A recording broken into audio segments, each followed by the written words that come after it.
The Newsroom, where untold story is revealed. Owulire siga sanyu naku njerere kitalo nnyo nyini ddala baasi ya kampuni ya YY Coaches ku luguudo olumanyikiddwa nga olwa Jinja egenze maaso n'okubeera nga egwa ekigwo n'ekwata omuliro bangi nnyo nyini ddala nga n'omuwendo tegunnaba kumanyika bameka abagenze maaso n'okubeera nga bafa naye bangi bawerako bagenze maaso n'okuva mu bulamu bw'ensi eno.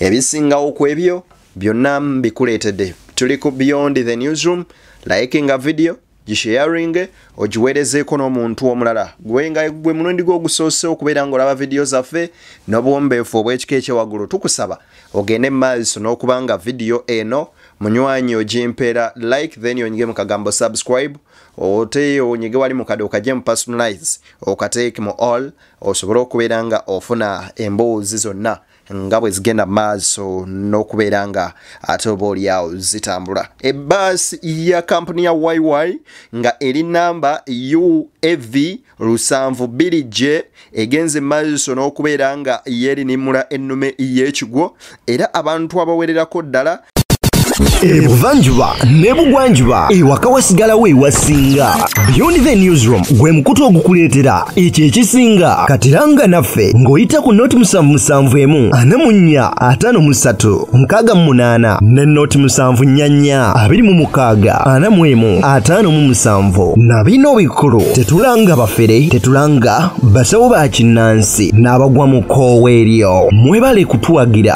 Thank you.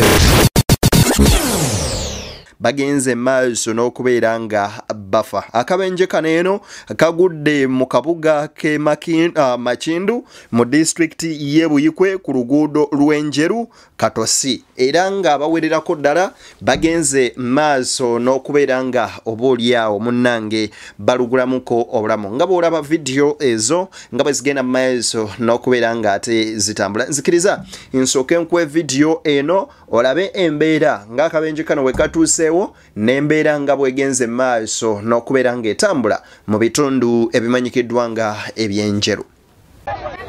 Members, I'm on site. The YY bus has gotten an accident and it is on fire. It is believed only 3 people got out. Eh? Where was it coming from? This side. I thought it was from this side going this side. What happened? It's wrong. Go back.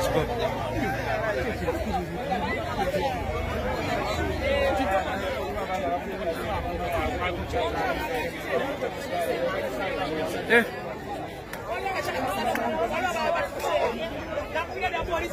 Abantu bavuddemu nno abasinga.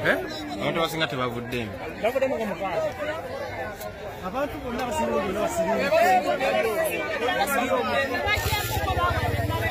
Baliwa? Abafede batite mu ddwaliro. Abamba batite mu ddwaliro, waliwo akyala batite mu ddwaliro.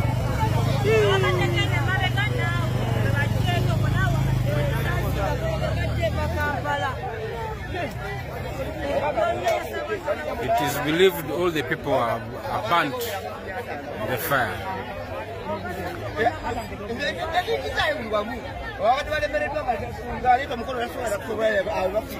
Eh?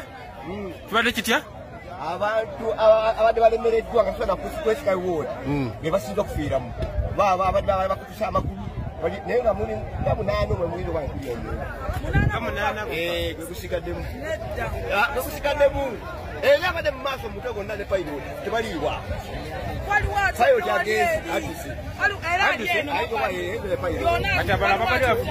agenzi bafusengamu okutandikira eno kuyingira nga kuyingira nga fudde okuyingirayo aweerezako omukono n'ateekayo bwakiki ekigisudde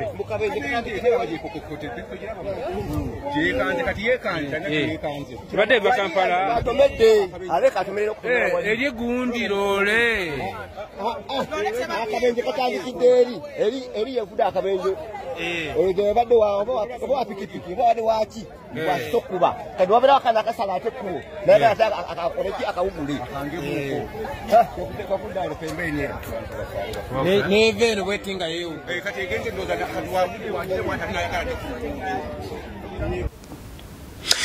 baganda bange akaseera nga kano kaba kaseera kanaku nnyo nnyini ddala eri bannayuganda ng'ekyamazima amatuufu baasi yiino egudde n'esaanawo ekibuuzo twandyebuuzizza ye abaffe kiki ekiviirako obubenje buno buli mwaka tufunayo baasi ezigwa abantu ne bafa kati eno yiino ekutta omuliro eno nno si yeesoose n'omwaka ogwedde 2024 twafunamu baasi nga 2 ezaakola kyekimu wali eri ku Mbalala Road then kwoteeka waziti Mubende Road era twalaba ku baasi ya Link ng'ekola ekintu kyekimu bannaffe bannyini baasi zino buzibu buvaawa nga zifuna nnyo obubenje ye ate era ebibuuzo bye tusaana okubeera nga tuweebuuza ministry y'ebyentambula yo kiki kyerowooza ku nguudo nga zineeno n'obubenje obw'okumakubo traffic y'oku kkubo egezezzaako etya okulimitinga okulaba ng'embeera ng'eno egenda maaso n'okubeera ng'etuukawo mu bitundu ebimanyikiddwa ng'eby'omulunnya wali eri ng'oyolekera mu Kiboga district olunaku lwali lwakutaano lwakuna taxi yagenda maaso n'okubeera nga yeevuunikira abantu abawerako ne bagenda maaso n'okufa tubadde tukyaliawo ku lunaku lwali lwakutaano akawungeezi nga tuyingira olw'omukaaga ssaawa zaali mu 7 ez'ekiro mutabani w'omugagga Nakinku Suderu Lupareria mutabani we Rajiv Lupareria yagenda maaso n'okubeera ng'ava mu mulamu bw'ensi eno ng'era waakuziikibwa lunaku lwankya ssaawa zijja ba 9 wali enaggulu we bagenda maaso n'okuba nga babookera wabula omwami ono yali ava mu bitundu by'Entebbe ngadda Munyonyo n'alyoka asanga nga bablokinze oluguudo nga balutaddemu oba oliawo ebiseminti n'atomera emmotoka okusinziira ku ba eyewitness bagamba nti emmotoka olwatomera n'eyambuka bweti waggulu olwadda ku ttaka kwali kukwata muliro n'afiiramu n'agenda mu maaso n'okubeera ng'asaanawo yadde waliwo allegations ezigamba nti yali mu kkono omuwala ng'atudde era nga kigambibwa nti baafiiramu 2 newankubadde eddoboozi tuwulira limu embu okusinziira ku abo abalabi abagenda maaso n'okuba nga boogera statement ezifaananako bwe zityo kaakati ekibuuzo twandikyebuuzizza obubenje buno eno dekabusa bwe buti buva ku ki is there a spiritual ambition eyogenda maaso n'okubeera ng'esaanyaawo abantu tugiyitire basumba bagisabire oba ensonga egenda maaso n'okubeera nga emalawo bannayuganda esobola ogenda maaso n'okubeera nga esootingibwa ne ministry y'ebyentambula awo nno we tukoowolera omukulu Geno Katumba Wamala Ministry of Transport and Works otuyambe ku bubenje nga buno obugenda maaso n'okubeera nga butilimbula bannansi enkya n'olweggulo era nuteekewo okunoonyereza wakwe buviirako baasi zineeno zalina amateeka gaza nga baasi ekola trip emu n'etwala tugeze Hoima ng'ekeera ku makya n'evaayo neddayo akawungeezi olw'eggulo n'esulayo nga tesobola kukola mirundi 2 ekyo nno mbu nga kiyambako abavuzi oba abagoba baazo okufuna obudde obumala okuwummula ne baasi zino okuzeekebejja ezo measurements zikyaliwo ye ate obubenje buno bwe babujja bubaawo bwe buti waliwo measurements endala ezigenda maaso n'okubeera nga ziteekebwawo ekibuuzo kiri nti ye oba nedda awo ekyokuddamu munywanyi nze nno naawe ffenna mpaawo n'omu agenda maaso nakubeera nga akitegeera naye nga bannansi bagenda maaso n'okubeera nga bafiirwa obulamu n'okubeera nga munnange ate embeera efaananira ddala bwetyo ng'ensonga zino bwogenda maaso n'okubeera nga oziraba okusinziira ku New Vision bagamba mbu several feared dead after a fire gutted a YY bus registration number UFV 702J near Makindu Trading Center in Naja Sub-County, Buyikwe District along the Njeru Katosi Road. Confirmed over. Okusinzira ku bifaananyi nga bwe bigenda maaso n'okubeera nga bifaanana. It's really absurd okubeera nga tuviibwako ko abantu mu mbeera bwete. Bino eno bye bimu ku bintu bye tujja twogera. Baasi egudde close to a trading center.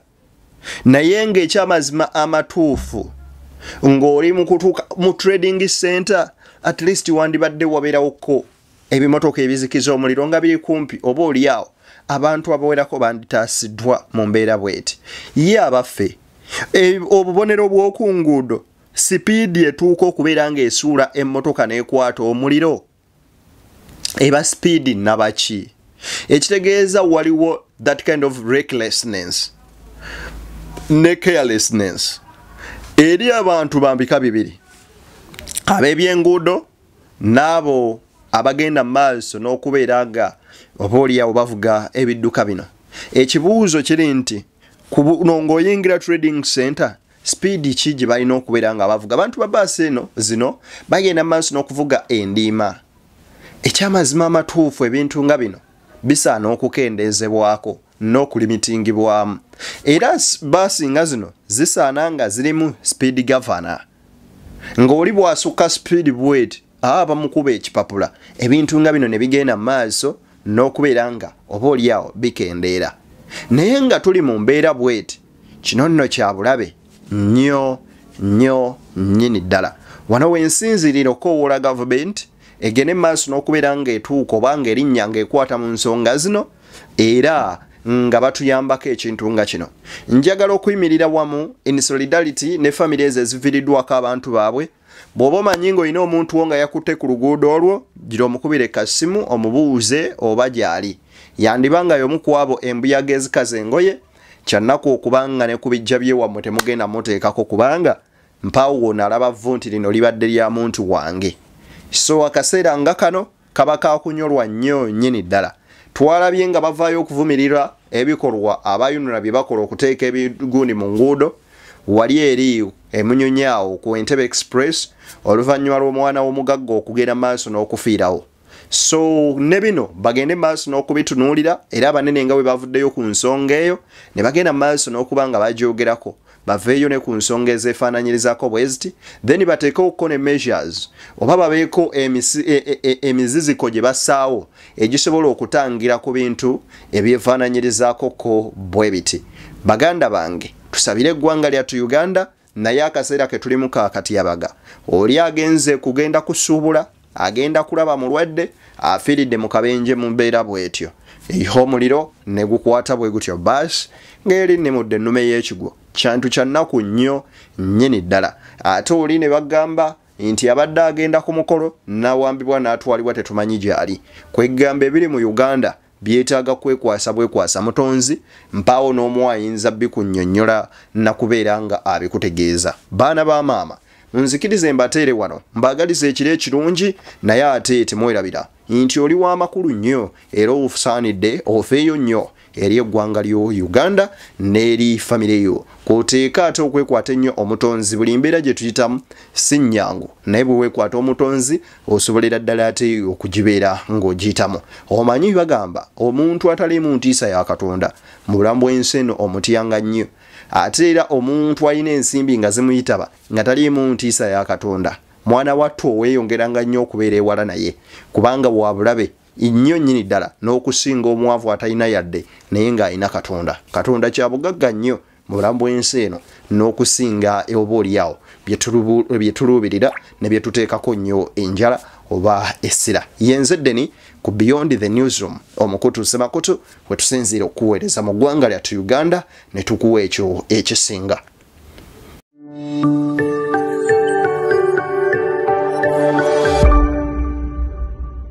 Beyond the Newsroom, where untold story is revealed.